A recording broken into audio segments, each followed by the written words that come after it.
Every child deserves to feel treasured, but 6-year-old Junie Mae had learned that life doesn't always deliver. When she and her faithful dog Buck inherited her grandfather's crumbling farmhouse and a $1 bill, she simply laughed and held it up like gold. Most would call it heartless, leaving a child nothing but ruins and pocket change. But sometimes the greatest treasures hide in plain sight. The next morning, while Buck chased a rabbit under creaky floorboards, everything changed. Hidden beneath decades of dust lay secrets worth $40 million.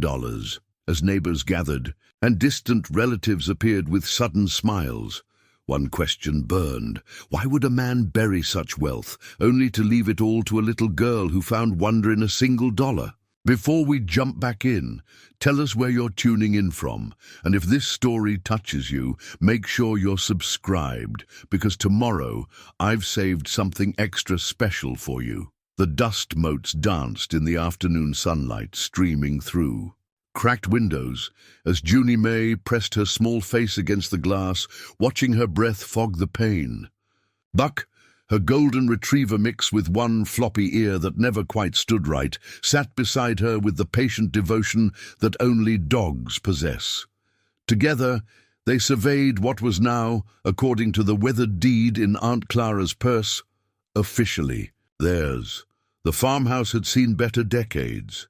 Paint peeled from its cedar siding like old skin, revealing the grey, weathered wood beneath. The wraparound porch sagged in places, its boards soft with rot, and the metal roof bore rust stains that mapped years of neglect like liver spots on elderly hands. Yet, something about the place whispered of stories untold, of a life lived quietly, but fully within these walls. "Well," Aunt Clara said, setting down her suitcase with a thud that echoed through the empty rooms, "this is it." She was 53, though the past 6 months since becoming Junie's guardian had added lines around her eyes that made her look older. Clara had never planned on children. Her life in the city had been orderly, predictable, a marketing job, a small apartment, weekend book clubs, and the occasional dinner with friends. Nothing had prepared her for the phone call that would change everything. Junie Mae's foster family could no longer care for her, and Clara was the only family member willing to step forward. The lawyer, Mr. Pemberton, had been kind but direct.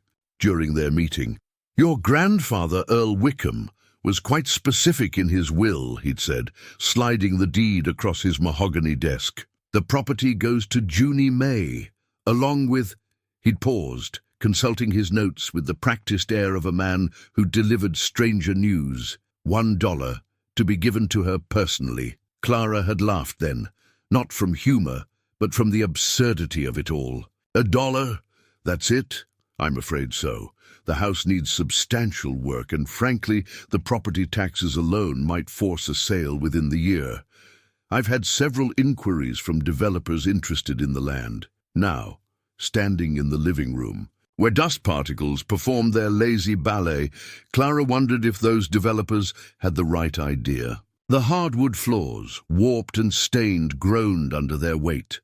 Cobwebs draped the corners like abandoned party decorations, and the air held that musty scent of a place forgotten by time. But Junie Mae saw something different. She ran her small hands along the carved banister of the staircase, her dark eyes bright with curiosity rather than disappointment. "Aunt Clara, look at this!" she called, pointing to intricate woodwork that Depression-era craftsmanship had carved into the newel post. "It's like a castle that needs a new roof," Clara muttered, but she couldn't help smiling at the child's enthusiasm. Buck padded through the rooms with the measured steps of an explorer, his tail wagging as he investigated each corner. He seemed particularly interested in a section of floorboards near the back wall, sniffing intently before looking up at Junie with what could only be described as meaningful dog communication. The kitchen retained the bones of former glory. Deep farmhouse sink, built-in pantry with glass doors, and a massive cast-iron stove that had probably cooked thousands of meals for farmhands and family alike. Clara ran her hand along the worn wooden countertops, imagining the hands that had kneaded bread here, the conversations shared over morning coffee, the quiet dinners of a man who'd lived alone for too many years. They'd learned little about Earl Wickham beyond the basics. He'd been Clara's father's older brother, a man who'd chosen solitude after his wife died young and childless. The neighbors described him as polite but distant, a man who kept to himself and paid his bills on time. He'd never married again, never seemed to want company, and had lived in this house for over 40 years until a heart attack took him peacefully in his sleep. "Why did he pick me?" Junie had asked during the drive from the city, her small face serious in the rearview mirror. Clara had no answer then, and she had none now. Junie Mae had been in the foster system since she was 3, after her teenage mother couldn't cope with raising a child alone. Clara had met her niece only twice before the phone call. Awkward holiday visits where a frightened little girl had clung to whatever foster parent brought her and barely spoken above a whisper. But something had changed in Junie during these past months living with Clara. The shy, withdrawn child had blossomed into someone curious about the world, quick to laugh, and possessing an innate kindness that made Clara's chest tight with protective love she'd never expected to feel. "He had your pictures," Clara said now, remembering the small photo album they'd found among Earl's personal effects. Pictures of Junie at various ages, somehow obtained and carefully preserved. "I think he was watching out for you, even from a distance." The afternoon light was beginning to slant toward evening when they heard the sound of gravel crunching in the driveway. Through the kitchen window, Clara watched a pickup truck approach, driven by a man she didn't recognize. He was perhaps 60, wearing overalls and a John Deere cap, with the weathered hands of someone who'd worked outside his entire life. "That'll be Henderson," called a voice from the front porch, and Clara turned to see a woman in her 70s, climbing the front steps with the confidence of someone who considered herself welcome. She was thin as a rail, with silver hair pulled back in a practical bun, and eyes sharp as cut glass. "I'm Martha Henley," the woman announced, not waiting for an invitation before stepping inside. "Live in the White House across the field. Thought I'd come introduce myself proper-like, seeing as Earl never got around to it." The man from the pickup followed, removing his cap as he entered. "Tom Henderson," he said, nodding politely. "My farm borders your north property line. Knew Earl for near 30 years." Clara felt the familiar tension of being evaluated by strangers, but Junie Mae stepped forward with the easy acceptance of childhood. "I'm Junie Mae, and this is Buck. Are you going to be our neighbors?" Martha Henley's stern expression softened slightly. "That we are, child. Your granddaddy was a good man, quiet but decent. Kept to himself mostly, but he'd lend a hand when needed. Never asked for help himself, though," Tom added, his voice carrying a note of old frustration. "Stubborn as a mule about accepting charity, even when his roof was leaking something fierce." Clara filed this information away, adding it to the growing puzzle of Earl Wickham, a man who helped others but wouldn't accept help, a recluse who somehow kept track of a great niece he'd never met, a person who lived simply but left behind a house, full of carefully crafted details that spoke of either former wealth or exceptional frugality. "The house needs work," Martha said, stating the obvious with the bluntness of rural honesty. "But the bones are good. Earl's father built it to last." As the neighbors shared stories of Earl, his habit of leaving anonymous baskets of vegetables on doorsteps during hard times, his skill at fixing engines that no one else could repair, his reputation for fair dealing in all his business, Clara began to form a picture of a man more complex than his simple inheritance suggested. When Tom and Martha finally took their leave, promising to check in regularly and offering help with repairs, Clara found herself standing in the growing dusk of the empty house, watching Junie Mae play with Buck in the overgrown backyard. The child's laughter carried on the evening air, a sound of pure joy that seemed to bring the old house alive. For the first time since arriving, Clara allowed herself to imagine staying, not just because they had nowhere else to go, though that was true, but because something about this place felt like the home neither she nor Junie Mae had ever really had. Buck barked suddenly, a sharp sound of excitement, and Clara watched him dart toward a section of the back porch where the boards had warped and separated. Junie Mae followed, her curious nature drawing her to investigate whatever had caught the dog's attention. "What is it, Buck?" she called, kneeling beside him as he pawed at something between the boards. Clara joined them, noting how the evening shadows made the gaps in the porch flooring look deeper than they should. Buck whined softly, his tail wagging as he tried to squeeze his nose into a space that seemed too narrow for exploration. "Probably just a chipmunk," Clara said. But even as she spoke, something about Buck's behavior suggested he'd found something more significant than small woodland creatures. The deed in her purse felt heavier now, weighted with responsibility and possibility. Tomorrow, they'd need to assess what repairs were most urgent, figure out how to afford them, and decide whether to make this house their permanent home or sell it to the developers who were undoubtedly circling like patient vultures. But tonight, as the first stars appeared in the clear country sky and the old house settled into its evening quiet, Clara allowed herself to hope that Earl Wickham's final gift might be more than a dollar bill and a roof that leaked. Perhaps it was the chance for both her and Junie Mae to discover what it meant to truly belong somewhere. The morning sun painted golden rectangles across the kitchen floor as Clara measured coffee grounds into the ancient percolator she'd found. In one of the cabinets, the house felt different in daylight, less mysterious, more manageable. She'd made a mental list of the most urgent repairs: patch the roof, replace some rotted porch boards, get the plumbing properly inspected. All doable, if she was careful with her savings. Junie Mae sat at the kitchen table, carefully smoothing out the dollar bill her grandfather had left her. She'd folded it and unfolded it so many times that the crease lines were becoming permanent, but her fascination with it never seemed to wane. "Tell me again why Granddaddy Earl left me just this," she said, holding the bill up to the light streaming through the window. "I wish I knew, sweetheart," Clara replied, though privately she suspected it had been Earl's way of teaching some lesson about the value of small things. Or perhaps it was simply an old man's eccentric sense of humor. Buck had spent the morning in what could only be described as determined investigation mode, returning again and again to that section of the back porch where the boards had caught his attention the evening before.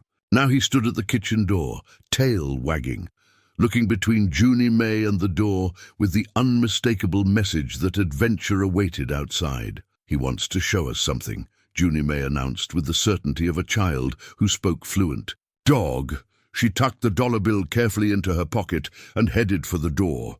The morning air held the crisp promise of autumn, and Clara breathed deeply as she followed Junie Mae and Buck onto the back porch. The dog immediately went to work, pawing at the gap between boards with single-minded determination. This time, however, his efforts yielded results. A small, grey shape darted from between the boards and across the yard. A cotton-tail rabbit that had clearly been using the space as a hiding spot. But Buck's interest wasn't in the rabbit. He barked once, sharp and insistent, then began digging more earnestly at the spot where the rabbit had emerged. "Buck, stop that," Clara started to say. But Junie Mae was already kneeling beside the dog, peering into the shadowy gap. "There's something down there," she said, her voice tight with excitement. "It's not dirt. It's like a box or something." Clara joined them, squinting into the darkness beneath the porch. The morning light revealed what appeared to be the corner of something metallic, buried under years of accumulated leaves and debris. "It's probably just old farm equipment," Clara said. But her heart was already beating faster with the same curiosity that had seized Junie Mae. Buck whined and pawed more frantically, and Junie Mae was already trying to squeeze her small arm through the gap between boards. "I can almost reach it." "Wait," Clara said, her practical nature warring with growing excitement. "Let me get some tools." 20 minutes later, they'd managed to pry up 2 of the looser porch boards, revealing a space that had clearly been deliberately prepared. Someone had dug out a depression in the earth and lined it with stones, creating a natural hiding place that had remained dry despite years of weather. Inside the makeshift cache was a metal strongbox, army green and built to withstand both time and elements. It was heavier than Clara expected when she lifted it out, and she could hear objects shifting inside when she moved it. "It's locked," Junie Mae observed, running her small fingers over the simple padlock that secured the latch. "Earl must have hidden it," Clara said, though the implications of that statement were still sinking in. Why would a man who lived so simply feel the need to bury a strongbox under his porch? They carried the box inside and set it on the kitchen table, where it seemed to dominate the room with its promise of secrets. The lock was old but solid, the kind that would require either a key or bolt cutters to open. "Maybe the key's somewhere in the house," Junie Mae suggested, with the optimism of someone who'd grown up reading fairy tales where such things always worked out perfectly. They spent the next hour searching through drawers, cabinets, and the personal effects they'd found in Earl's bedroom. Nothing. Clara was beginning to think they'd need to make a trip to town for proper tools when Junie Mae's voice rang out from the living room. "Aunt Clara!" Buck found something else. The dog was standing beside the old stone fireplace, tail wagging as he looked meaningfully at a loose stone in the hearth. When Clara examined it more closely, she realized it wasn't loose at all. It was deliberately removable, held in place by friction rather than mortar. Behind the stone was a small cavity, and inside that cavity was a brass key that fit the strongbox. "Locked perfectly. Your grandfather was quite the planner," Clara murmured as the lock clicked open. The contents of the strongbox made no immediate sense.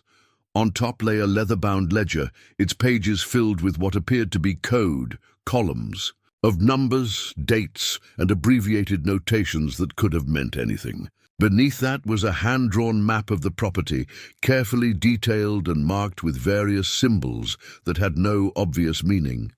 But it was the third item that made Clara's breath catch.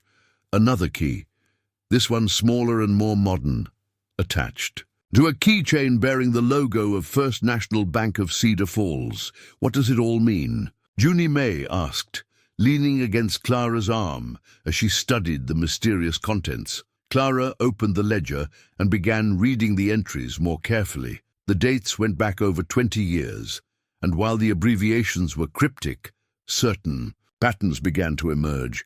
There were regular deposits noted, amounts that seemed too large for a simple farmer's income. There were also withdrawals, but these were accompanied by initials, MH, BK, as if Earl had been keeping track of money given to specific people. "I think your grandfather was keeping records of something important," Clara said slowly, "but I'm not sure what." The map was even more puzzling. It showed the house, the barn, the property boundaries, and several locations marked with X's and various symbols. Some were accompanied by numbers that might have been measurements or coordinates. "It's like a treasure map," Junie Mae breathed, her eyes wide with excitement. Clara wanted to dismiss the idea as childish fantasy, but looking at the careful detail in Earl's drawings, she wasn't so sure. The man who had lived quietly and left his great-niece a $1 had also gone to considerable trouble to hide these items and ensure they could be found. Buck, meanwhile, had not lost interest in the morning's discoveries. He continued to patrol the area around the back porch, occasionally barking at seemingly empty spaces, as if he sensed more secrets waiting to be uncovered. "What do you think the bank key opens?" Clara asked, though she suspected she already knew. The answer, a safety deposit box. That would be my guess. Clara closed the ledger, her mind racing with implications. Safety deposit boxes cost money to maintain year after year. If Earl had kept one active, it suggested whatever was inside was valuable enough to justify the ongoing expense. The rational part of her insisted this was all innocent, an old man's eccentricities, perhaps records of legitimate business dealings. That only seemed mysterious because they were incomplete. But another part of her, The part that was beginning to understand Earl Wickham's complexity wondered if they'd stumbled onto something much more significant. "Are we going to go to the bank?" Junie Mae asked with the directness of childhood. Before Clara could answer, the sound of a car turning into their driveway interrupted her thoughts. Through the kitchen window, she watched a silver sedan approach, driven by someone she didn't recognize. The man who emerged was tall and thin, wearing a suit that looked expensive but slightly rumpled, as if he'd been traveling. He had the pale complexion of someone who spent most of his time indoors, and when he knocked on their front door, his smile seemed practiced rather than genuine. "Mrs. Patterson," he said when Clara answered. "I'm Raymond Wickham, Earl's cousin. I heard you and the little one had moved into the old place." Clara felt an immediate wariness that she couldn't quite explain. Something about Raymond's timing, arriving just as they'd made their discovery, struck her as more than coincidental. "I was hoping we could talk," Raymond continued, his eyes moving past Clara to take in the interior of the house. "About the property and Earl's estate. There are some things you should know about the family history here." Behind her, Clara could hear Junie Mae quietly closing the strongbox, and Buck's low growl suggested the dog's instincts about their visitor mirrored her own growing unease. Clara invited Raymond inside, though every instinct told her to keep the conversation on the front porch. He moved through the house with the familiarity of someone who'd been there before, his eyes cataloguing details with an appraiser's calculating gaze. "I should have introduced myself at the funeral," Raymond said, settling uninvited into Earl's favorite chair, a fact Clara only knew because it was the only one in the living room that showed significant wear patterns. "But you know how these things go. Families scattered to the winds, everyone dealing with grief in their own way." Junie Mae stayed close to Clara's side, studying their visitor with the unblinking directness of childhood. Buck positioned himself between Raymond and the kitchen, where the strongbox waited on the table like evidence of a crime not yet committed. "I didn't realize Earl had family nearby," Clara said carefully. "Oh, I'm not nearby. Drove down from Minneapolis when I heard about the inheritance situation." Raymond's smile never quite reached his eyes. "I felt terrible that a little girl was stuck with this old place. The property taxes alone must be overwhelming for someone in your situation." The phrase, "someone in your situation," carried just enough condescension to make Clara's jaw tighten, but she kept her voice level. "We're managing fine, thank you." Of course. But I wanted you to know you have options." Raymond leaned forward, his tone becoming confidential. "I work in real estate development, and I've already had several investors express interest in this land. The location is perfect for a housing subdivision, close enough to town for commuters, but far enough out for that rural feeling people want these days. The property isn't for sale. Not yet, perhaps, but think practically. What's a 6-year-old going to do with 40 acres and a house that needs tens of thousands in repairs? I could arrange a sale that would set up a college fund for Junie Mae, give you enough to start fresh somewhere more suitable." Before Clara could respond, Buck began barking insistently at something outside. Through the front window, she watched Tom Henderson's pickup truck turn into their driveway, followed closely by Martha Henley's ancient Ford. "More neighbors?" Raymond asked, but his expression suggested he wasn't pleased by the interruption. Tom Henderson approached the house with his usual measured stride, but Martha Henley moved with the purposeful energy of someone on a mission. When Clara opened the door, Martha's sharp eyes immediately fixed on Raymond. Well, she said, her voice carrying decades of small-town knowledge. "Raymond Wickham. Haven't seen you since Earl's father's funeral. What, 20 years ago?" Martha, Raymond's greeting was noticeably cooler. "How nice to see you again, is it?" Martha stepped into the house without invitation, followed by Tom, who nodded politely at Raymond, but kept his distance.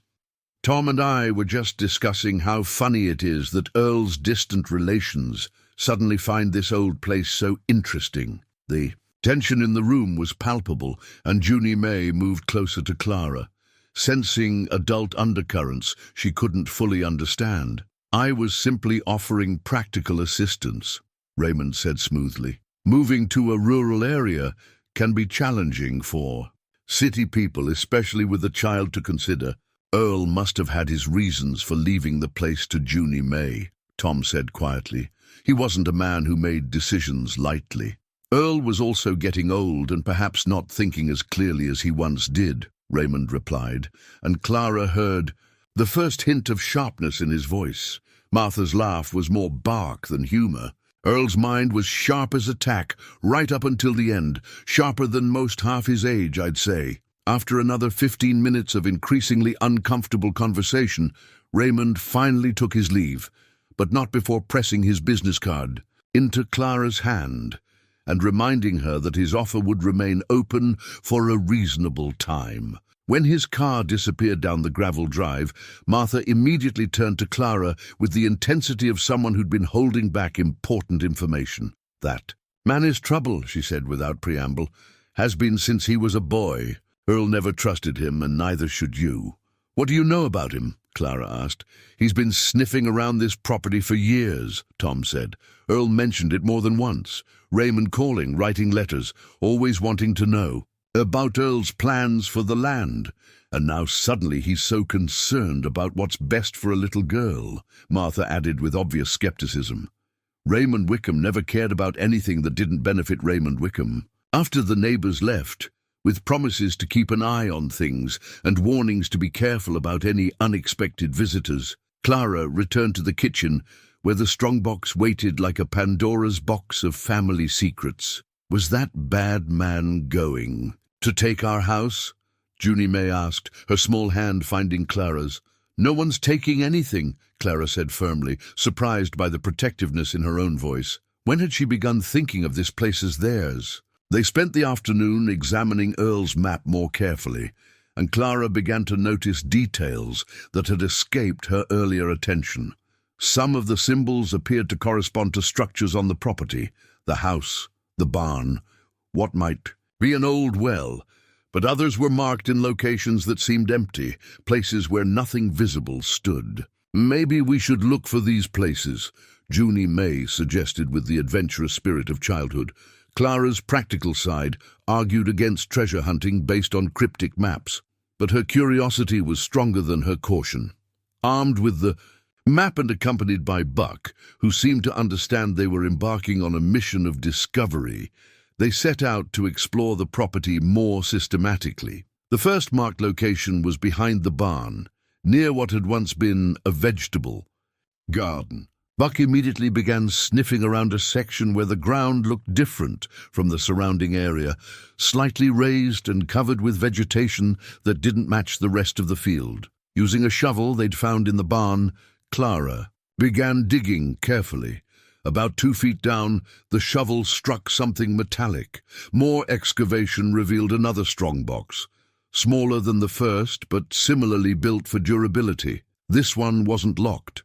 Inside, wrapped in oiled cloth, were more documents, what appeared to be bank statements, stock certificates, and a small notebook filled with Earl's careful handwriting. But it was the brass key at the bottom of the box that made Clara's breath catch. It was identical to the first one they'd found, suggesting Earl had multiple hiding places around the property. "How many boxes do you think there are?" Junie Mae asked, studying the map with new understanding. Clara counted the symbols that might indicate hidden caches. "At least 6 more, if this map is accurate." As they walked back to the house, Clara's mind raced with questions that were becoming increasingly urgent. Who was Earl Wickham, really? Why had he buried what appeared to be valuable documents around his property, like a man preparing for siege? And why, out of all the family members who could have inherited, had he chosen a 6-year-old great-niece he'd barely known? Buck trotted ahead of them, tail wagging with the satisfaction of a job well done. But Clara noticed he kept glancing back toward the road, as if watching for unwelcome visitors. The dog's protective instincts were proving remarkably accurate, and she made a mental note to trust them more going forward. That evening, as Junie Mae played quietly with Buck in the living room, Clara sat at the kitchen table studying Earl's documents by lamplight. The bank statements showed regular deposits going back years, amounts far larger than a subsistence farmer should have been able to accumulate. The stock certificates were for companies she didn't recognize, but the dates suggested they'd been purchased decades ago, when the stocks would have been much cheaper. Most intriguing was the notebook, filled with what appeared to be a coded record of transactions, names, and dates. Earl had been keeping track of something complex, something important enough to hide in multiple locations around his property. Outside, night sounds filled the air. Crickets, the distant call of an owl, the whisper of wind through tall grass. But Clara found herself listening for other sounds, less natural ones. The sound of cars slowing on the road, footsteps that didn't belong, the careful movements of people who had no right to be there. Raymond Wickham had made it clear that others were interested in this property, and Clara was beginning to suspect that the crumbling farmhouse and its acre of land were worth far more than anyone had initially understood. The next morning brought an unexpected visitor before Clara had even finished her first cup of coffee. A woman in her 40s stood on the front porch, immaculately dressed despite the early hour, her dark hair pulled back in a professional style that suggested she was accustomed to being taken seriously. "Miss Patterson, I'm Sarah Chen, attorney with Chen and Associates. I represent several parties who may have interests in your grandfather's estate." Clara opened the door cautiously, noting how the woman's eyes immediately began cataloguing the interior of the house. "Earl was my uncle, not my grandfather, and I wasn't aware the estate was in dispute. Perhaps we could discuss this inside." Sarah's smile was polite, but persistent. "There are some complicated family dynamics that you may not be aware of." Against her better judgment, Clara invited the attorney in. Junie Mae looked up from where she was playing with Buck on the living room floor, studying the newcomer with the frank assessment of childhood. "Beautiful little girl," Sarah said, but her attention was already moving past Junie Mae to examine the house's details. "It must be difficult, taking on such responsibility." "I'm managing fine." "Of course. But you should understand that Earl's will is being contested by several family members who feel they have legitimate claims to the property." Sarah opened her briefcase and withdrew a thick folder. "The question of Earl's mental competency at the time he made his will is particularly relevant." Clara felt anger flare in her chest. "Based on what evidence?" A man who lived alone for decades, had no close relationships, exhibited increasingly eccentric behavior in his final years. These are all factors that courts consider when evaluating testamentary capacity. "What eccentric behavior?" Clara demanded, though part of her was thinking of the buried strong boxes and cryptic maps. Sarah consulted her notes. Neighbors report seeing him digging around his property at odd hours. He made substantial cash withdrawals from his bank accounts without clear purpose. There are reports of him talking to himself, expressing paranoid concerns about being watched. Every detail Sarah mentioned could be explained by what Clara now knew about Earl's hidden wealth, but she wasn't about to share that information with an attorney representing unknown parties with questionable motives. "Who are these family members?" Clara asked instead. "I'm not at liberty to discuss my other clients' identities at this time, but I wanted to give you the courtesy of advance warning. It would be in everyone's best interest, especially Junie Mae's, if this matter could be resolved without lengthy court proceedings." After Sarah left, promising to be in touch soon, Clara sat at the kitchen table, staring at Earl's map with new urgency. If multiple parties were challenging the will, time was running short to understand what Earl had really left them. "Are more bad people going to come?" Junie Mae asked, climbing into the chair beside Clara. "I don't know, sweetheart, but we're going to figure out what your great-grandfather wanted us to find." They spent the morning following the map to 3 more marked locations around the property. Each site yielded a hidden cache, mason jars buried under marked stones, metal boxes sealed in plastic and hidden in hollow tree trunks, packages wrapped in oiled canvas and concealed in the old root cellar behind the house. The pattern became clear. Earl had been systematically hiding evidence of wealth that far exceeded anything his simple lifestyle had suggested. There were more stock certificates, bearer bonds, bank account information for institutions in 3 different states, and records of loans made to individuals whose initials appeared repeatedly in his coded notebooks. Most significantly, they found evidence that Earl had been the silent partner in several business ventures over the decades. Investments in land that had later been developed, early stakes in technology companies that had become enormously successful, and a portfolio of stocks that had been carefully managed and reinvested for over 20 years. Why did he hide it all? Junie Mae asked as they examined their growing collection of Earl's secrets. I think he was protecting it, Clara said slowly, pieces of the puzzle beginning to form a picture. Protecting it from people who might try to take it away. That afternoon, Tom Henderson stopped by with troubling news.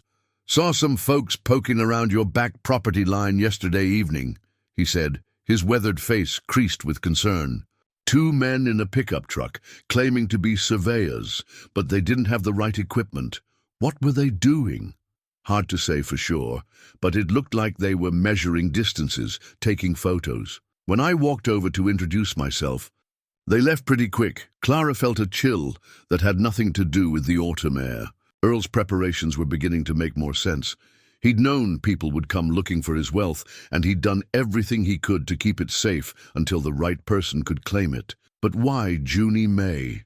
What had made Earl believe a 6-year-old could protect an inheritance that grown adults were already fighting over? That evening, Clara called her lawyer friend in the city, a woman she'd known since college who specialized in estate law. Linda's advice was both reassuring and concerning. Family will contests are expensive and time-consuming, Linda explained. But if Earl was of sound mind when he made his will, and it sounds like he was, Junie Mae's claim should be solid. The problem is proving competency, especially if the other parties have evidence of erratic behavior. What if there are assets that weren't included in the original inventory? That would change everything. If Earl had significant undisclosed wealth, it would suggest his simple will was actually quite sophisticated, hardly the act of someone mentally incompetent. After ending the call, Clara walked through the quiet house, checking locks and windows with a paranoia that would have seemed ridiculous a week ago. Buck followed her, his protective instincts clearly on high alert. They were awakened at 3 in the morning by Buck's sharp barking. Clara grabbed the baseball bat she'd taken to keeping beside her bed and crept toward the kitchen window that offered the best view of the yard. A dark figure was moving near the barn, barely visible in the starlight. As Clara watched, the figure produced a flashlight and began examining the ground near one of the locations they'd excavated that morning. Her first instinct was to call the police, but what would she tell them? That someone was trespassing on property where she'd been digging up buried treasure? The whole situation would sound like the fantasies of an unbalanced mind.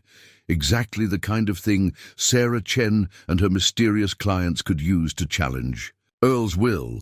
Instead, Clara quietly woke Junie Mae and moved her to the interior hallway, away from windows. Buck positioned himself at the front door, growling low in his throat, but obeying Clara's whispered commands to stay quiet. The intruder spent nearly an hour searching the property before finally giving up and disappearing into the darkness. Clara didn't sleep for the rest of the night, and by morning she'd made a decision that would have seemed impossible just days earlier. They were going to find every single thing Earl had hidden, catalogue it properly, and get it safely into legal hands before someone else did, and they were going to do it fast. Are we treasure hunters now? Junie Mae asked over breakfast, studying the map with the serious expression of someone ready for adventure. I guess we are, Clara replied, surprised by the determination in her own voice. "But we're going to be very careful treasure hunters, and Buck is going to help us make sure no one else finds what we're looking for." Buck wagged his tail, as if he understood the gravity of their mission, and Clara had the strange feeling that Earl Wickham had planned for this moment too, that somewhere in his careful preparations, he'd anticipated the need for guardians who would protect his legacy with the same dedication he'd shown in preserving it. The photograph was tucked between the pages of Earl's final notebook. So faded, Clara almost missed it entirely. When she'd carefully peeled it free from where humidity had made it stick to the paper, she found herself looking at a group of 5 men standing beside what appeared to be construction equipment. Earl was among them, younger but unmistakable, wearing a hard hat and the confident smile of someone involved in important work. On the back, in Earl's careful handwriting, were the words, "Riverside Development Partners, 1987, first project completed." Ahead of schedule and under budget, Clara stared at the photograph, her understanding of Earl's life shifting once again. Riverside Development had been one of the most successful real estate ventures in the region during the late 80s, responsible for several major commercial projects that had shaped the area's growth. She remembered her father mentioning it, how surprised everyone had been when unknown investors had quietly bought large parcels of undeveloped land just before the city announced plans for new infrastructure. "Who are those men with Granddaddy Earl?" Junie Mae asked, studying the photograph. "With interest. Business partners, I think. People who worked with him on important projects." But even as Clara said it, she was remembering Sarah Chen's questions about Earl's mental state, a reclusive farmer who'd secretly been involved in major development deals, who'd accumulated wealth through careful long-term investments, who'd prepared for threats to his legacy by hiding evidence of his success. This wasn't the behavior of someone losing his mental faculties. This was the strategy of someone who understood exactly how valuable his assets were and how far people would go to claim them. Their investigation was interrupted by the arrival of another unexpected visitor, the woman who climbed out of the expensive sedan, moved with the aggressive confidence of someone accustomed to getting her way. She was perhaps 45, blonde, and dressed in designer clothes that seemed calculated to intimidate. "You must be Clara," she said, extending a manicured hand that felt cold as winter stone. "I'm Marlene Wickham Foster, Earl's great-niece. We need to talk." Unlike Raymond's practiced charm or Sarah Chen's professional courtesy, Marlene radiated barely controlled hostility. She surveyed the house with the critical eye of someone already calculating its demolition value. "I assume you've received notice that the will is being contested," she continued, without waiting for Clara to invite her inside. "I've spoken with an attorney representing unnamed parties, yes." "Well, I'm not unnamed. I'm the one funding the challenge, and I want you to understand the reality of your situation." Marlene's smile was sharp as broken glass. "Earl was my grandfather's brother. I grew up hearing family stories, visiting this house during summers when I was Junie Mae's age. I have more connection to this place than some city woman who's never met Earl before his funeral." Clara felt her temper rising, but kept her voice level. Earl chose to leave the property to Junie Mae. That was his decision to make. Earl was a confused old man who'd been living alone too long. He had no business making decisions about family property without consulting the actual family. Marlene's gaze fixed on Junie Mae, who was playing with Buck near the fireplace. "That little girl has no idea what she's inherited or how to take care of it. She needs guidance from people who understand the family history." "What family history?" Clara asked sharply. Marlene's expression became calculating. Earl wasn't always the hermit he became in his final years. He was involved in business ventures, investments, partnerships that generated obligations. There are people who have legitimate claims to portions of his estate, people who put their own money at risk based on promises Earl made decades ago. What kind of promises? The kind that courts will have to sort out. assuming you insist on rating this, but I'm prepared to be reasonable.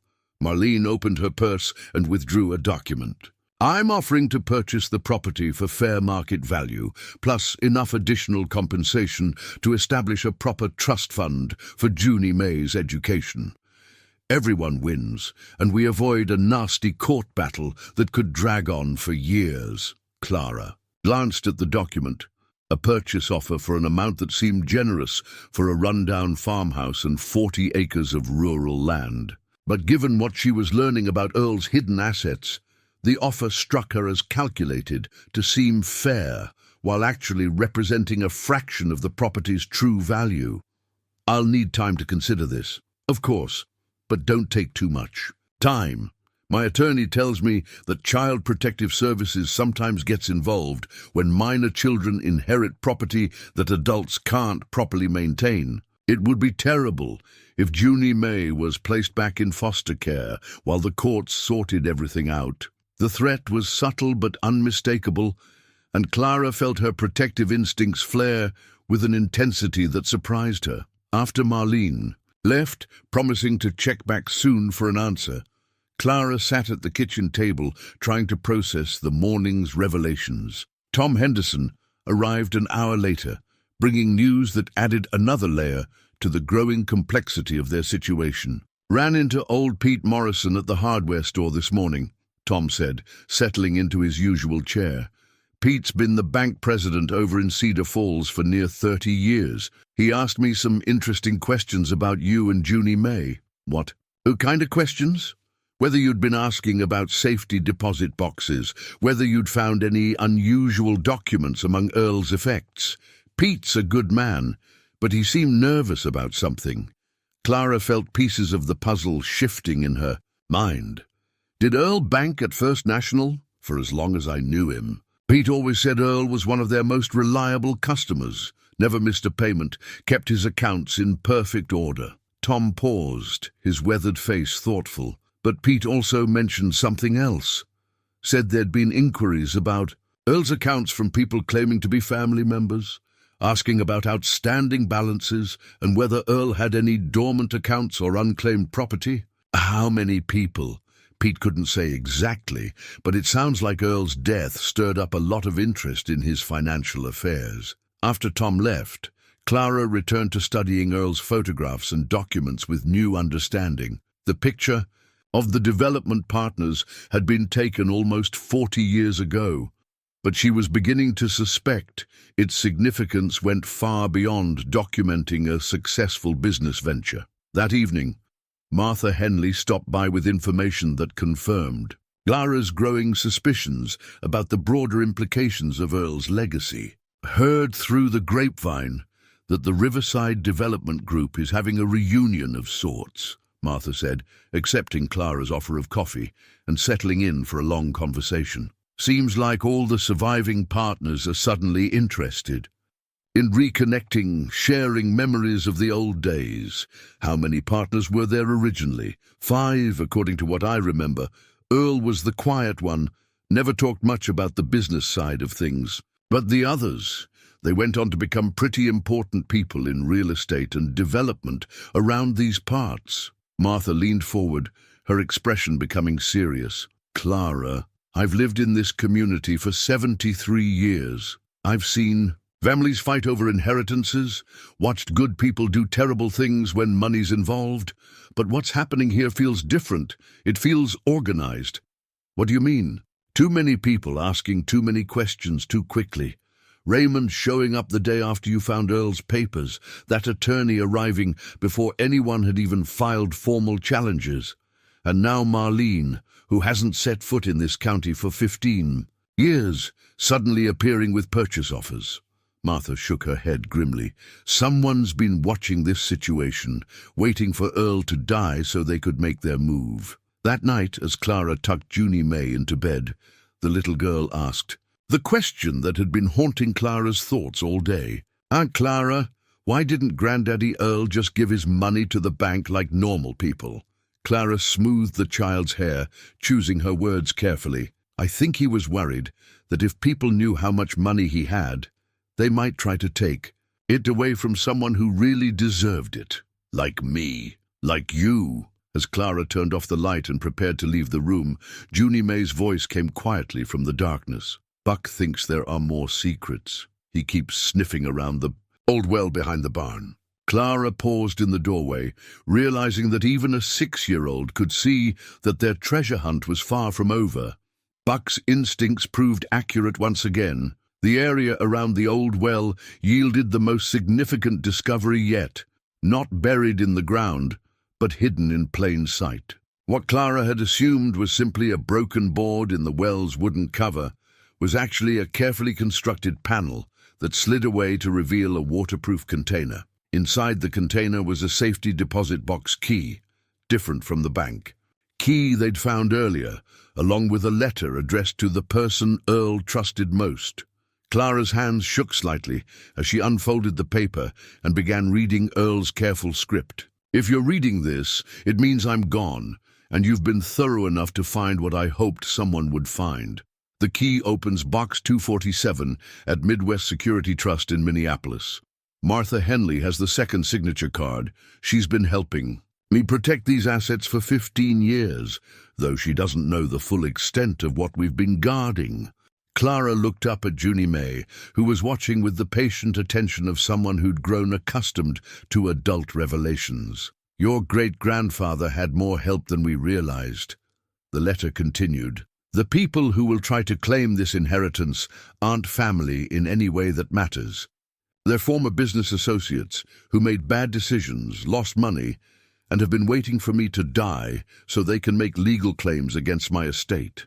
I've spent the last 20 years making sure they can't succeed, but they're persistent and well-funded. Trust Tom Henderson. He knows more than he's told you. Trust Martha Henley. She's been my co-conspirator from the beginning. Don't trust anyone who claims to represent family interests. And don't trust any lawyers who appear too quickly after my death." The final paragraph made Clara's breath catch. Junie Mae has the right to this inheritance, not because she's family, but because she's innocent. She'll use this wealth the way it was meant to be used, to help people, to build things, to make the world a little better. The adults who want to take it from her will use it to line their own pockets and settle old scores. Protect her, and she'll grow up to protect others. That afternoon brought a convergence of visitors that felt orchestrated. Raymond arrived first, his practiced smile strained by what was clearly growing frustration. Sarah Chen followed 20 minutes later, carrying a briefcase that seemed heavier than before. Finally, Marlene appeared, accompanied by a man in an expensive suit who introduced himself as her legal counsel. "We need to resolve this situation before it gets more complicated," Marlene announced without preamble. "I've done some research into the property's history, and there are questions about the original land acquisition that could complicate any inheritance claims." Clara felt the walls closing in, but kept her voice steady. "What kind of questions?" "The kind that suggest Earl may not have had clear title to transfer," Sarah Chen interjected smoothly. "There are outstanding liens, potential claims from the original Riverside Development Partnership, and questions about whether Earl properly disclosed his assets to the probate court." It was Raymond who played the final card. "We've also been in touch with Child Protective Services. They're concerned about a minor child being placed in a situation where she's inheriting property that adults can't properly maintain or protect." The threat was no longer subtle, and Clara felt her carefully controlled composure beginning to crack. But before she could respond, the sound of vehicles in the driveway interrupted the confrontation. Tom Henderson's pickup was followed by Martha Henley's Ford, and both neighbors moved with the purposeful stride of people who'd prepared for this moment. Behind them came a third vehicle, a sheriff's department patrol car driven by a deputy who nodded to Tom with obvious familiarity. "Afternoon, folks," Tom said as he entered the house, his usually quiet demeanor replaced by something harder. "Hope we're not interrupting anything important." Martha followed, carrying a manila folder that she set on the kitchen table with the satisfaction of someone playing a winning hand. "Clara, dear, I think it's time we had a complete conversation about Earl's arrangements." The atmosphere in the room shifted dramatically. Raymond's confident smile faltered. Sarah Chen's professional composure showed the first signs of strain, and Marlene looked genuinely surprised for the first time since Clara had met her. "What arrangements?" Marlene demanded. "The ones Earl put in place 15 years ago, when he realized people like you would eventually come calling," Martha replied calmly. "I've been the co-signatory on his safety deposit boxes, the backup executor of his estate, and his designated guardian for any minor children who might inherit his property." She opened the folder and withdrew a document that was clearly legal and recently notarized.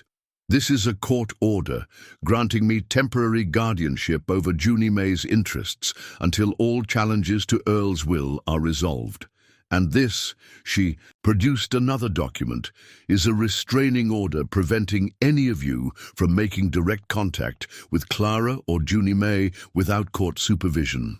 Clara stared at Martha with new understanding. The sharp-eyed woman who seemed like just another concerned neighbor had been Earl's strategic partner all along. "You can't just—" Raymond started to protest.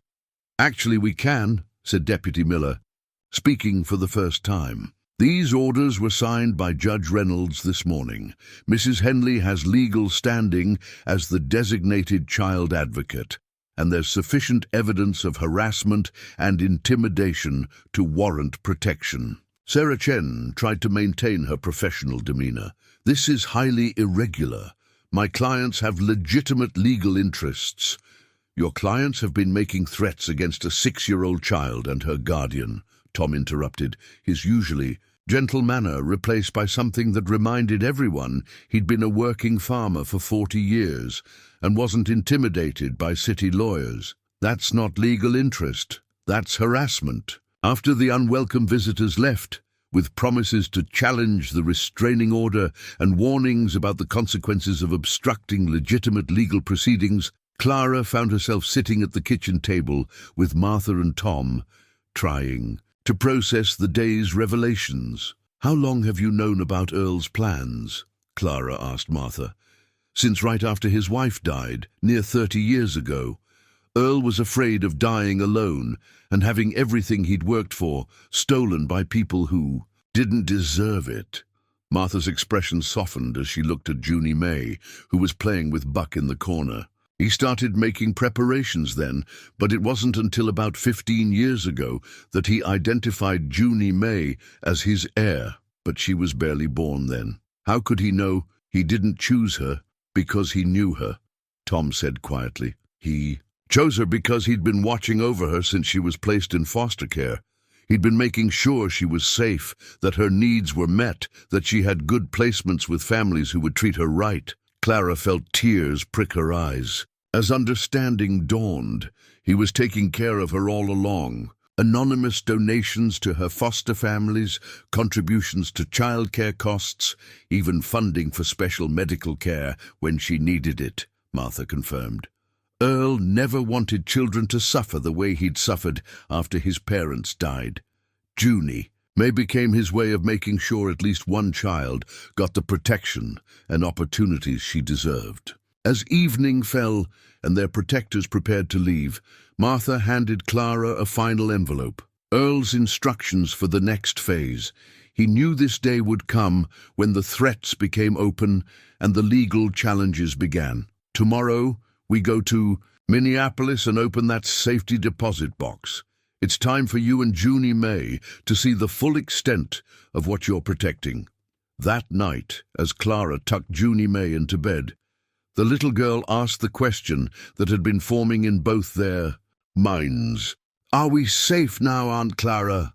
Clara looked out the window at Tom Henderson's pickup truck, parked where he could watch both the house and the road. Martha had promised to return first thing in the morning, and the deputy had assured them of regular patrols throughout the night. "We're safer than we were," Clara said carefully, "and tomorrow we're going to make sure we stay that way." The drive to Minneapolis felt like a journey into another world. Junie Mae pressed her face to the window of Martha's Ford, watching farmland. give way to suburbs, then to the steel and glass towers of the city centre.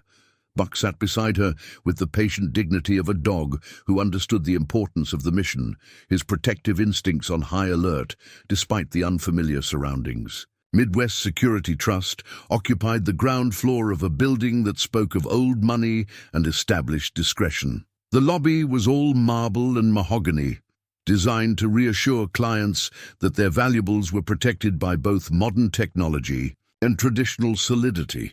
The manager, Mr. Dalton, greeted Martha like an old friend.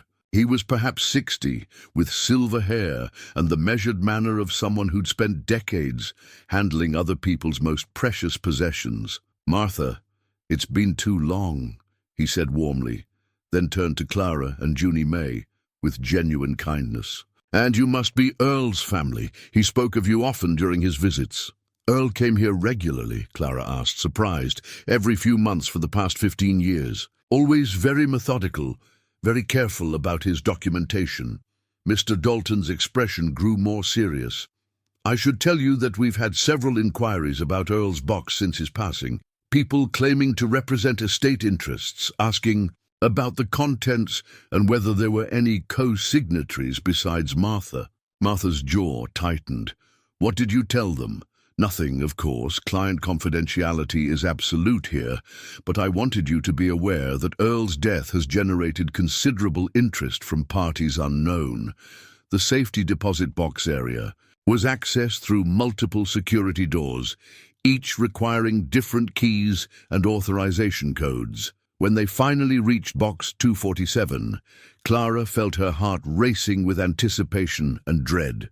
Whatever was inside had been important enough for Earl to hide from the world for 15 years. Martha inserted her key first, then handed the second key to Clara. "Earl wanted Junie Mae's guardian to be the one to open it," she said quietly. The box was larger than Clara had expected and heavy. They carried it to a private viewing room where Mr. Dalton left them alone with Earl's final secrets. The contents took Clara's breath away.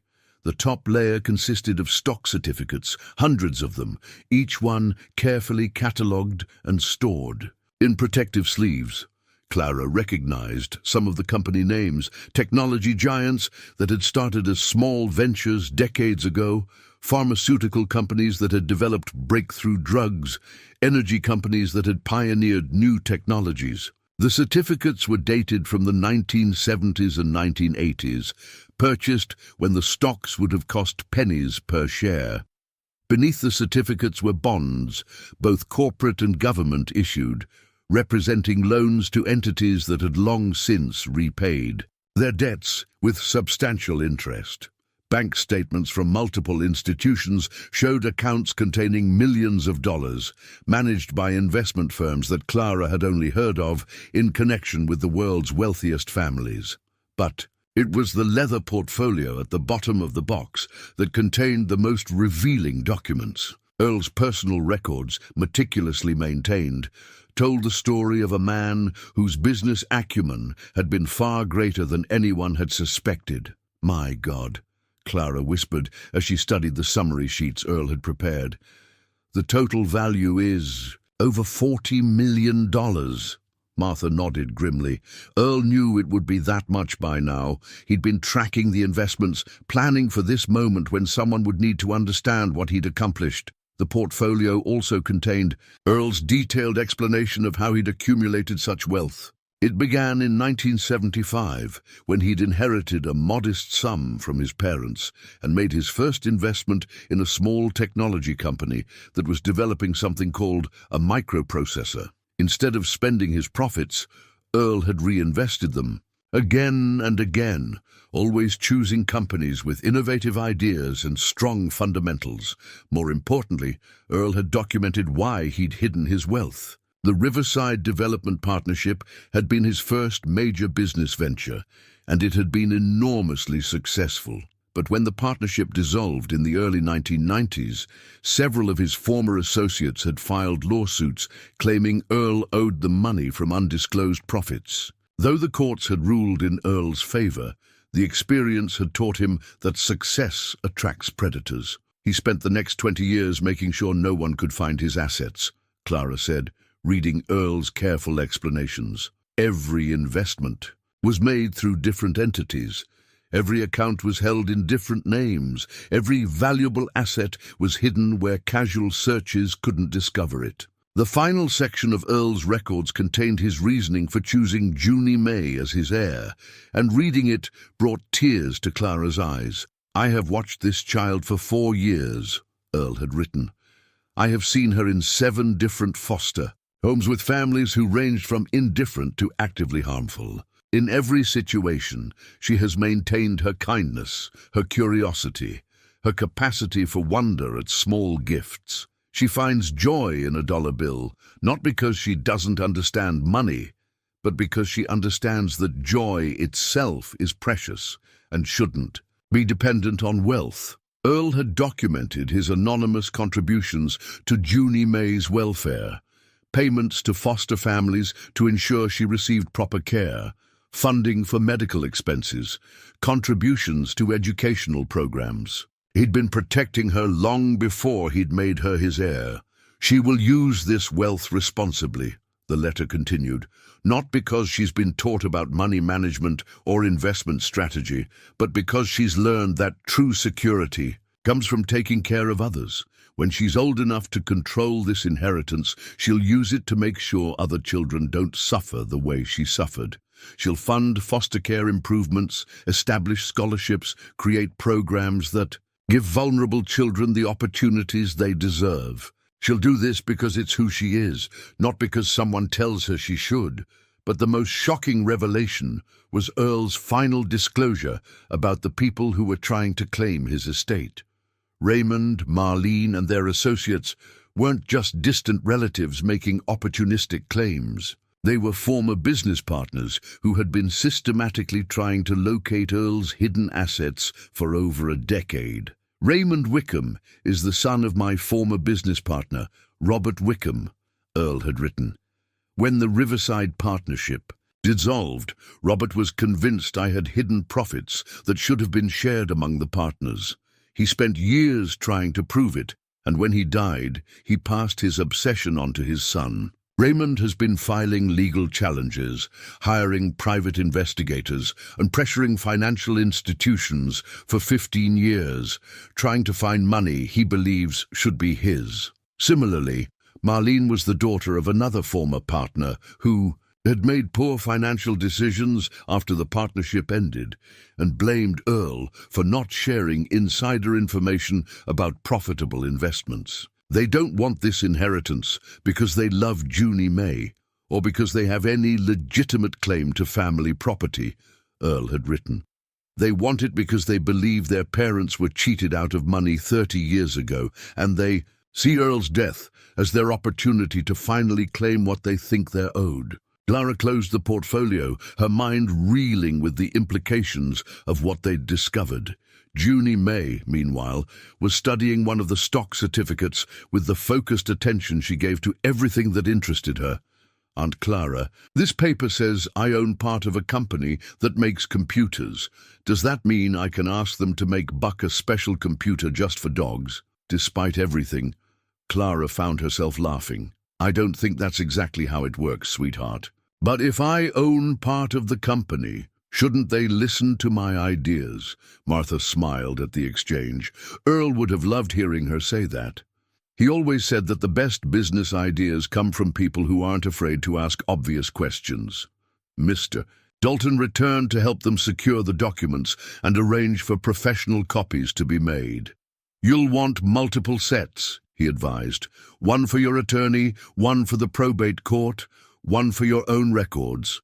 And I'd recommend a different safety deposit box for the originals, somewhere these parties who've been asking questions wouldn't think to look." As they prepared to leave Minneapolis, Clara felt the weight of responsibility settling on her shoulders like a heavy cloak. She was no longer just caring for a 6-year-old girl who'd inherited a rundown farmhouse.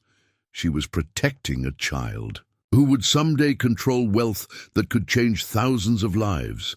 And she was standing between that child and adults who would do anything to claim that wealth for themselves. "Are you scared?" Junie Mae asked during the drive home, her small, And finding Clara's. Clara considered lying, offering reassurance that would make the child feel safer. Instead, she chose honesty. "Yes, I'm scared, but I'm also determined. Your great-grandfather trusted us with something very important, and we're going to make sure his trust was well placed." "Buck's not scared," Junie Mae observed, looking at the dog who was watching the road ahead with alert confidence. "Then we'll try to be brave like Buck," Clara replied, but as the city skyline faded behind them and they drove toward the farmhouse that held so many secrets, Clara couldn't shake the feeling that discovering Earl's wealth was just the beginning of their challenges.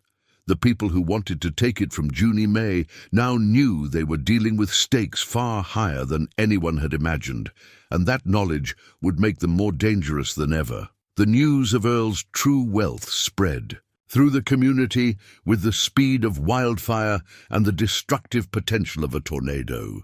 By the time Clara and Junie Mae returned from Minneapolis, the gravel road leading to their farmhouse was lined with vehicles. News vans from 3 different television stations, cars belonging to reporters from newspapers Clara had never heard of, and official-looking sedans that could have belonged to anyone from government agencies to private investigators. Tom Henderson met them at the end of the driveway, his weathered face grim with concern. Started showing up about an hour after. "Word got out," he said, blocking their path while Martha maneuvered her car around the media circus to reach the house through the back pasture. "Someone leaked the story about the safety deposit box. Now everyone knows we're dealing with millions instead of thousands." The leak, Clara would later learn, had come from Sarah Chen's law firm. Within hours of their return from Minneapolis, court documents had been filed challenging not just Earl's will, but the legitimacy of the inheritance itself. The legal arguments were complex, but the core claim was simple. A man who had lived as a reclusive farmer couldn't have legitimately accumulated tens of millions of dollars without either criminal activity or deliberate fraud against his business partners. "They're trying to force a settlement," Martha explained as they huddled in the farmhouse kitchen, curtains drawn against the telephoto lenses focused on their windows. "Make the situation so public, so complicated, so expensive that you'll agree to divide the inheritance rather than fight for all of it." Clara felt overwhelmed by the speed at which their quiet discovery had become a public spectacle. Junie Mae seemed bewildered by the attention, asking why strangers wanted to take pictures of their house and why people were camping in their yard like it was a party she hadn't been invited to. The legal pressure intensified over the following days. Raymond and Marlene, no longer content with private negotiations, had enlisted additional family members, second cousins, great-nieces and relatives so distant Clara had never heard of them. Each new claimant brought their own attorney, their own version of why they deserved a portion of Earl's estate, and their own theories about how a simple farmer had secretly become a multimillionaire. The most damaging accusation came from a private investigator hired by Raymond's legal team. James Crawford was a former FBI agent who specialized in financial crimes, and his preliminary report painted Earl as a man who had used insider information, tax evasion, and possibly criminal conspiracy to accumulate wealth far beyond what his reported income could support. "The timeline doesn't add up," Crawford stated in a deposition that was immediately leaked to the media. Earl Wickham reported annual income of less than $20,000 for the past 20 years, yet somehow accumulated over $40 million in investable assets. That level of wealth accumulation without documented income streams suggests either unreported income or criminal activity. The accusations stung because they contained enough truth to seem plausible. Earl had deliberately hidden his wealth, had used complex financial structures to avoid taxes, and had made investments based on information that wasn't available to the general public. But as Clara studied his meticulous records, she realized that everything Earl had done was legal, complex and secretive, but legal. Linda, Clara's attorney friend from the city, arrived on a Thursday morning with a briefcase full of documents. and a grim expression that immediately conveyed the seriousness of their situation. "The other side is well-funded and well-organized," Linda said without preamble. "They've hired a team of attorneys, investigators, and forensic accountants. They're not just challenging the will, they're trying to prove that the entire inheritance is illegitimate. Based on what evidence? Based on the theory that Earl couldn't have accumulated this much wealth legally. They're demanding a complete forensic audit of every investment, every transaction, every financial decision Earl made for the past 30 years. They want to examine his tax returns, his business relationships, his investment strategies, everything." Clara felt her heart sink. How long would that take? Years. And it would cost hundreds of thousands of dollars, maybe millions. There. And counting on you not being able to afford that kind of legal battle. But Linda also brought encouraging news. Earl's records were extraordinarily detailed and well organized. Every investment was documented, every tax payment was recorded, every financial decision was supported by research and analysis that demonstrated careful planning rather than criminal activity. Earl was meticulous because he knew this day would come, Linda explained. He kept records that would satisfy any audit, any investigation, any court challenge. The question is whether we can afford to fight long enough to prove it. The community's reaction to the news was complicated and sometimes heartbreaking. Some neighbors rallied around Clara and Junie Mae, offering support and expressing outrage that outsiders were trying to steal a local child's inheritance. Others became suspicious, wondering if Clara had somehow known about Earl's wealth all along and manipulated the situation for her own benefit. The most painful response came from people who had known Earl personally.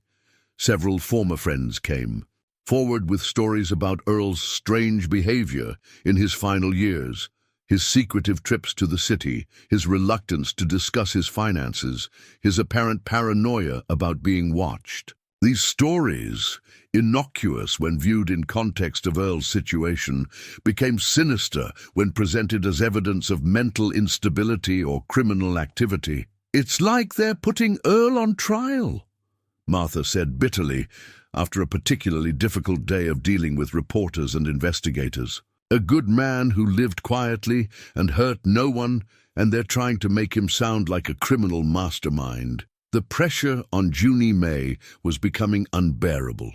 The 6-year-old couldn't understand why strangers were taking pictures of her when she played with Buck in the yard, or why some of the neighbors who used to smile and wave now looked at her with calculating expressions. She began having nightmares about people taking Buck away, about being sent back to foster homes, about the dollar bill that had started everything being torn up and scattered in the wind. "I don't want the money anymore," she told Clara one evening. As they sat on the kitchen floor, Buck between them like a protective barrier. "I just want people to leave us alone." Clara's heart broke at the simple statement. A child who had found wonder in a single dollar bill was being forced to understand that great wealth brought great danger, that generosity attracted predators, that innocence was no protection against adult greed. The breaking point came on a Friday afternoon when Child Protective Services arrived for an evaluation. The social worker, Ms. Rodriguez, was kind but thorough, asking questions about Junie Mae's living situation, her emotional state, and Clara's ability to provide stability during what was clearly a period of intense upheaval. "We've received reports of concern," Miss Rodriguez explained carefully. "Anonymous tips suggesting that the child may be in a situation beyond the guardian's ability to manage safely." Clara knew the reports had come from Raymond or Marlene's legal team. Another pressure tactic designed to force a settlement. But knowing the source didn't make the evaluation less terrifying. If Child Protective Services decided that Junie Mae was in an unstable situation, she could be removed from Clara's care until the legal battles were resolved. A process that could take years. That evening, as Clara sat in the gathering darkness of the farmhouse, she made the decision that would define everything that followed. She called Linda and instructed her to file a motion requesting an expedited hearing. Instead of allowing the other side to drag out the legal battle indefinitely, they would force a resolution. "Are you sure?" Linda asked. "An expedited hearing means we won't have time to gather all the evidence we might need. We'll be going into court with what we have right now." "What we have right now is the truth," Clara replied. Earl's records, his documented reasoning for choosing Junie Mae, and the evidence that everything he did was legal and carefully planned.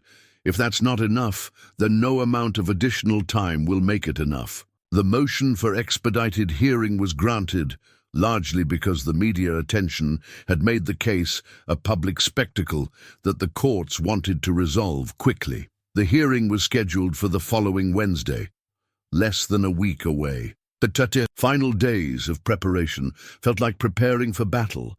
Linda worked 16-hour days organizing Earl's documents, preparing witness testimonies, and developing the legal arguments that would determine Junie Mae's future. Martha and Tom coordinated with community members who were willing to testify about Earl's character and his legitimate reasons for maintaining financial privacy. Most importantly, Clara spent hours with Junie Mae, trying to prepare her for what might happen in court without frightening her more than she already was. "The judge is going to ask you some questions," Clara explained as they sat on the front porch, watching Buck chase rabbits in the evening light. "Just tell the truth about how you feel, what you remember about your great-grandfather, and what you want to happen." "What do I want to happen?" Junie Mae asked, her small face serious. Clara realized she'd never actually asked the child what she wanted. Throughout the legal battle, everyone had been making decisions for Junie Mae, fighting over her future without consulting her about her own wishes. "What do you want to happen?"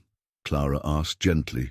Junie Mae thought for a long moment, watching Buck with the concentrated attention she brought to all important questions. "I want to keep Buck, and I want to stay with you, and I want Granddaddy Earl's money to help other kids who don't have families," she said finally, "and I want the mean people to go away and leave us alone." As Clara tucked Junie Mae into bed that night, she realized the child had articulated exactly what they were fighting for. Not just financial inheritance, but the right to use that inheritance the way Earl had intended. The court hearing would determine not just who controlled $40 million, but whether Earl's vision of generosity and protection would survive the greed of adults who had never learned to find wonder in a single dollar bill. The courthouse in Cedar Falls had been built in 1923, back when people believed that justice required dignity and that important decisions deserved beautiful spaces. The main courtroom featured high ceilings, tall windows that let in natural light, and wood paneling that had darkened with age into something approaching reverence. Judge Patricia Reynolds had presided over family court for 15 years, long enough to recognize the difference between legitimate concerns and manufactured disputes. She was in her early 60s, with silver hair pulled back in a practical style and eyes that missed very little. Her reputation for fairness was matched only by her impatience with legal maneuvering that put adult interests above children's welfare. The courtroom was packed. Raymond and Marlene sat with their legal team at one table, surrounded by documents and exhibits designed to prove their case. Clara sat at another table with Linda and Martha, with Junie Mae in a chair beside them that had been adjusted to accommodate her small stature. Buck waited outside with Tom Henderson, though Judge Reynolds had indicated she might allow the dog into the courtroom if it would help Junie Mae feel more comfortable. The media presence was overwhelming.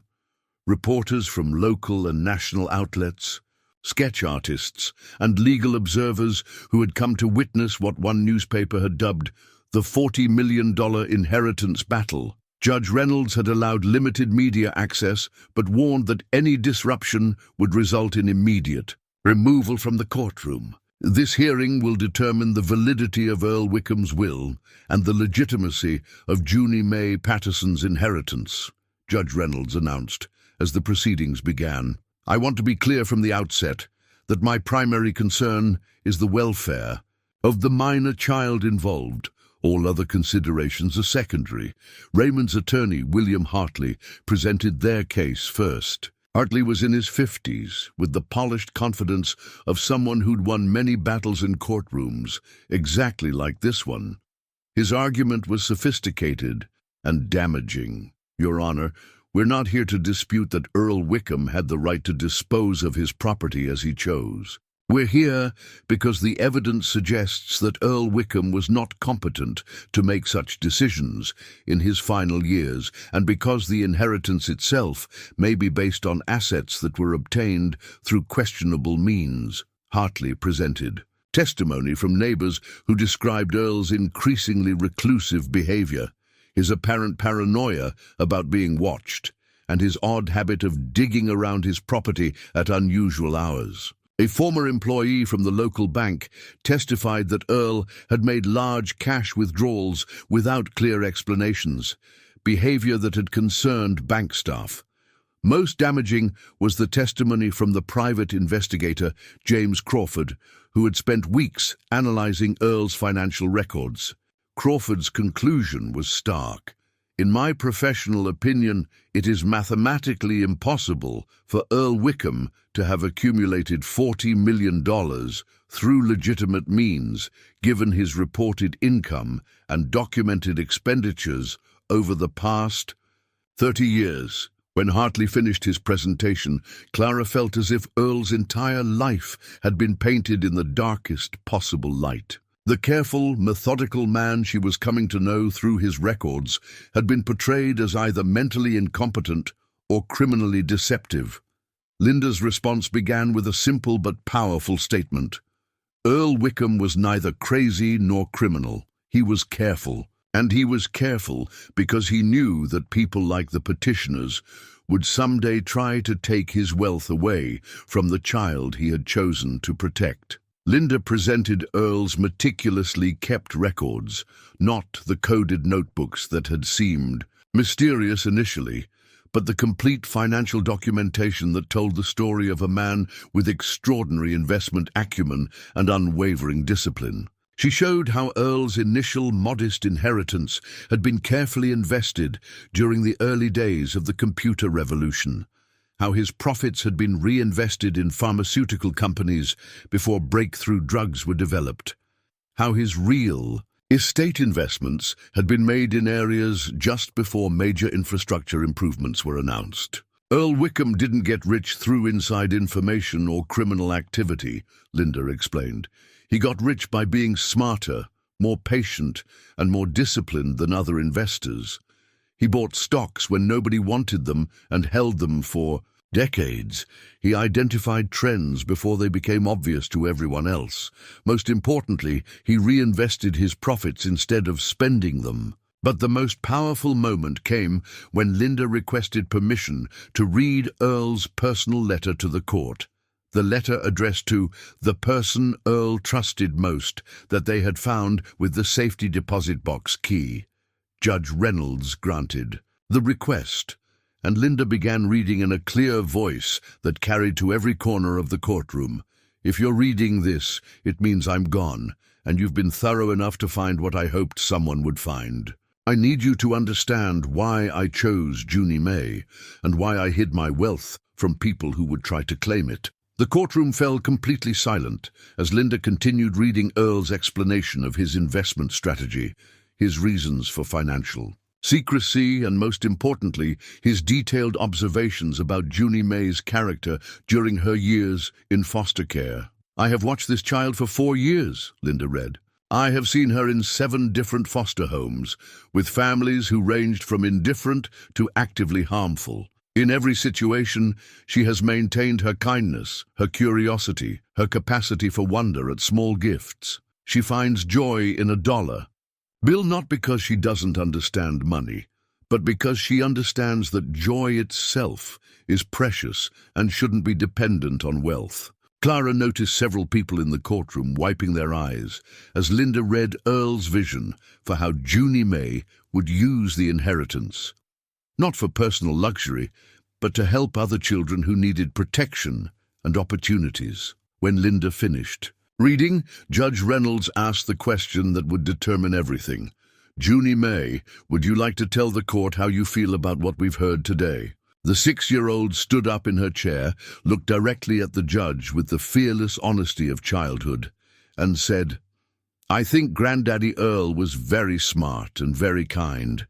I think the people who want to take his money away don't understand that it's not really about money at all. Judge Reynolds leaned forward in her chair, studying Junie Mae with the careful attention of someone who had spent years learning to hear truth in the voices of children. What do you mean when you say, it's not really about money? The judge asked gently.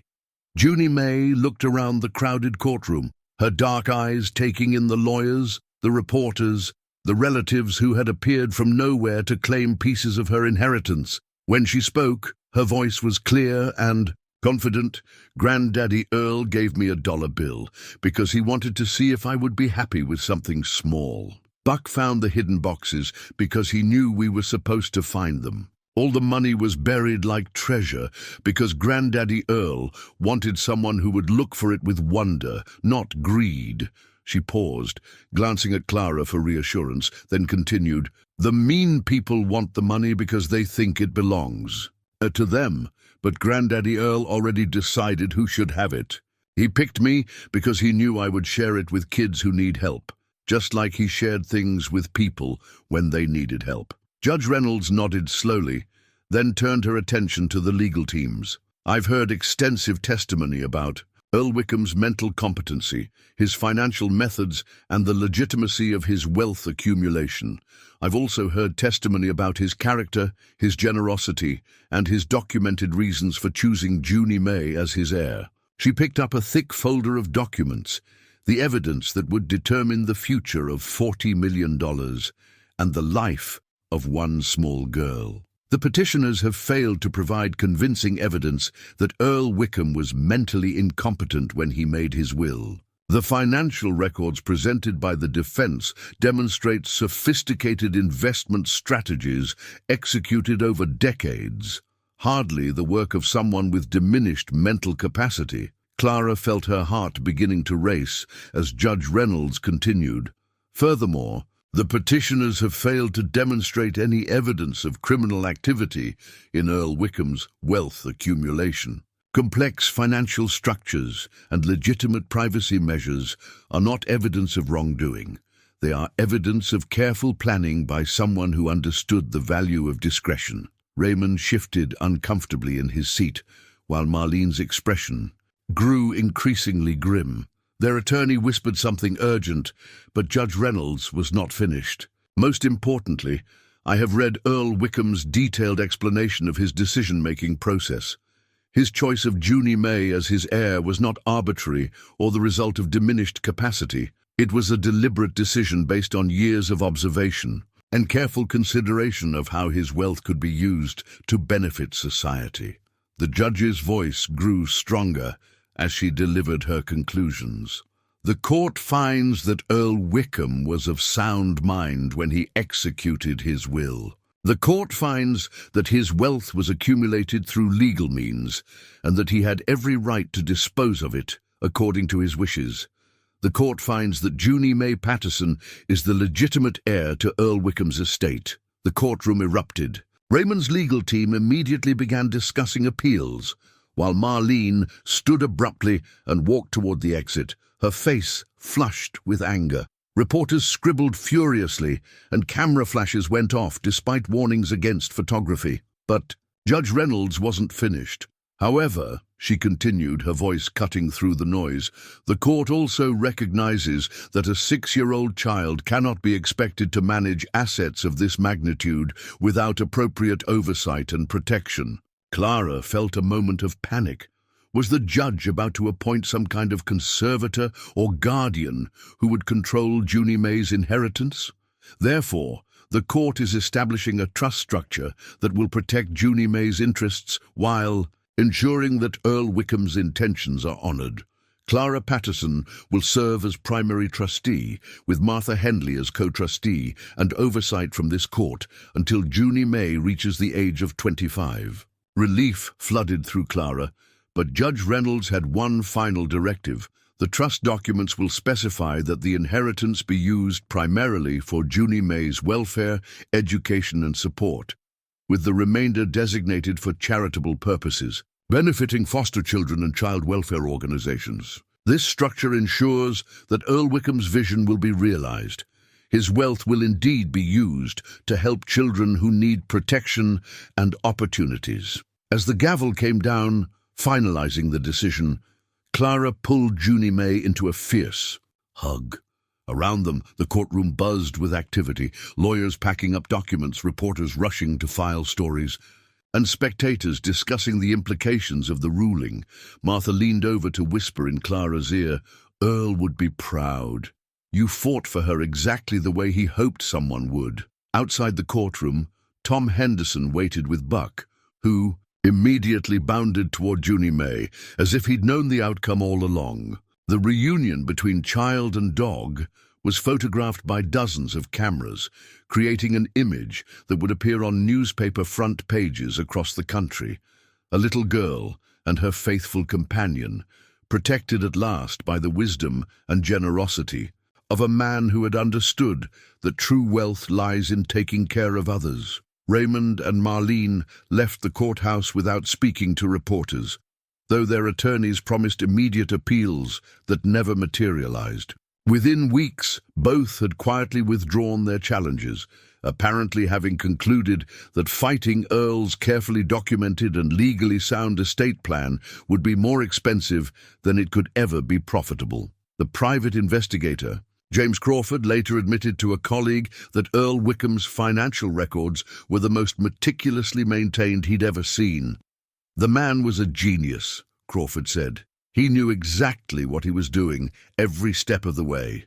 As Clara walked out of the courthouse holding Junie Mae's hand, with Buck trotting beside them and Martha and Tom flanking them like honorary grandparents, she realized that Earl's greatest gift hadn't been the $40 million. It had been the family he'd brought together to protect and nurture the child he'd chosen as his heir. 6 months after the court hearing, the farmhouse looked like a place where people planned to stay forever. The new roof gleamed in the afternoon sun, the wraparound porch had been restored to its original grandeur, and the windows sparkled with the kind of cleanliness that comes from being cared for rather than simply maintained. But the most significant changes weren't visible from the outside. Clara stood in the kitchen that had been transformed from functional to beautiful, new cabinets that matched the original farmhouse style, modern appliances hidden behind period-appropriate facades, and a large oak table where Junie Mae did her homework, while Clara managed the business of being a trustee for one of the region's most substantial charitable trusts. The Earl Wickham Foundation had been operational for 4 months now, focusing on foster care improvements, educational opportunities for children in state care, and emergency assistance for families in crisis. The Foundation's first major project had been the renovation of the county's group home for children awaiting permanent placement. New furniture, updated technology, and funding for additional counselors and educational support. "Aunt Clara, can Buck come to the ribbon-cutting ceremony tomorrow?" Junie Mae asked, looking up from the thank you cards she was carefully writing to the volunteers who had helped with the group home project. "I think Buck would be disappointed if he wasn't." "Invited," Clara replied, smiling at the dog who had become the unofficial mascot of the foundation. Buck had developed an uncanny ability to sense which children needed extra comfort, often positioning himself beside the shyest kids during foundation events. The transformation in Junie Mae herself was remarkable. The frightened child who had arrived at the farmhouse clutching a dollar bill had grown into a confident 7-year-old who spoke to foundation board meetings with the same wonder and directness she'd shown in court. She understood that she would someday control vast wealth, but more importantly, she understood that wealth was a tool for helping others rather than an end in itself. "Mrs. Henderson says 3 more families want to become foster parents because of the support program," Junie Mae reported, referring to Martha's role as the Foundation's community liaison. And the scholarship fund has enough money to help 12 kids go to college this year. Clara marveled at how naturally Junie Mae had embraced her role as Earl's chosen heir.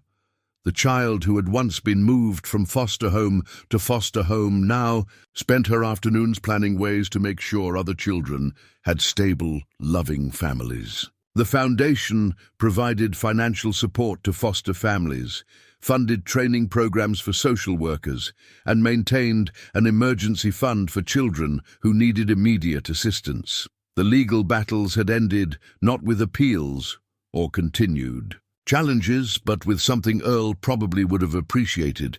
Raymond and Marlene had both been quietly approached by foundation attorneys offering them jobs. Raymond's real estate expertise was valuable for managing the foundation's property investments, while Marlene's business background made her useful for financial oversight. Both had accepted positions that paid them well while ensuring their interests remained aligned with the foundation's success rather than its destruction.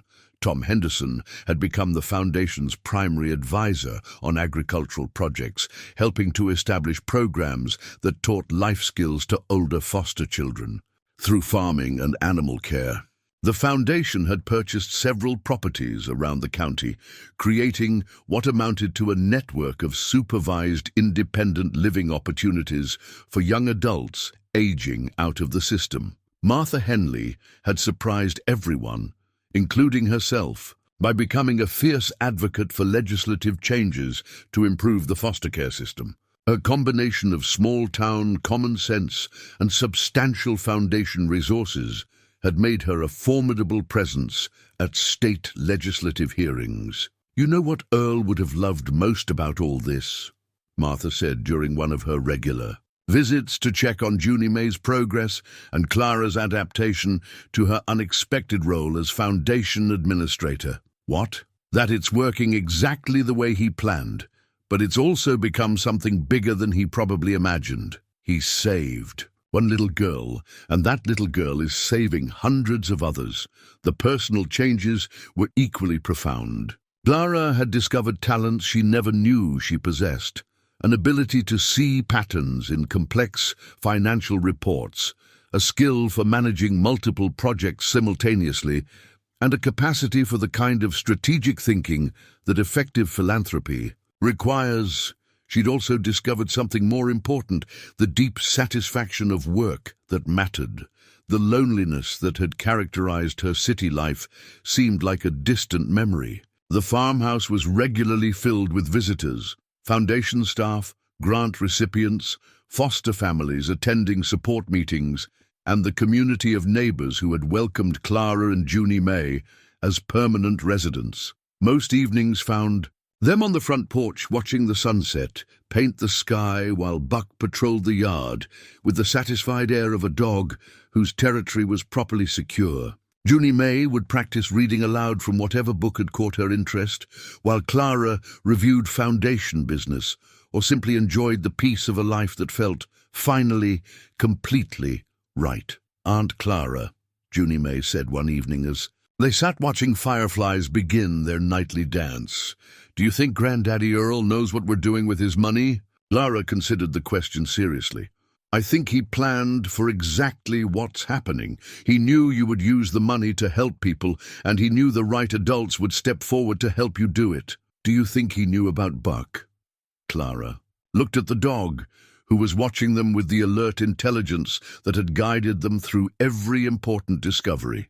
"I think Earl knew a lot of things he never told anyone about." Junie Mae nodded, with the acceptance of someone who had learned that some questions have answers that reveal themselves over time, rather than through explanation. She reached into her pocket and pulled out the carefully preserved dollar bill that had started their entire adventure. "I still think this is treasure," she said, holding it up to catch the last light of sunset. "It is treasure," Clara agreed. "It's the treasure of knowing that someone believed in you before you even believed in yourself." As night settled over the farmhouse and the surrounding fields, Clara felt the profound contentment of someone who had found her purpose accidentally and embraced it completely. The little girl who had inherited a run-down farmhouse and a $1 had indeed become the guardian of something far more valuable, a legacy of generosity that would continue long after she was grown, ensuring that other children would find the protection and opportunities that Earl Wickham had spent his lifetime providing. In the kitchen, safely framed and mounted where everyone could see it, hung Earl's photograph from the Riverside Development Partnership. But now it was accompanied by newer photos, images of smiling foster children, graduation ceremonies funded by foundation scholarships, and ribbon-cutting ceremonies at improved group homes. The past and future were connected by the thread of one man's vision and one little girl's capacity for wonder. Buck barked once at something only he could detect in the darkness, then settled with a satisfied sigh. Some treasures, his contented posture seemed to suggest, were worth guarding forever.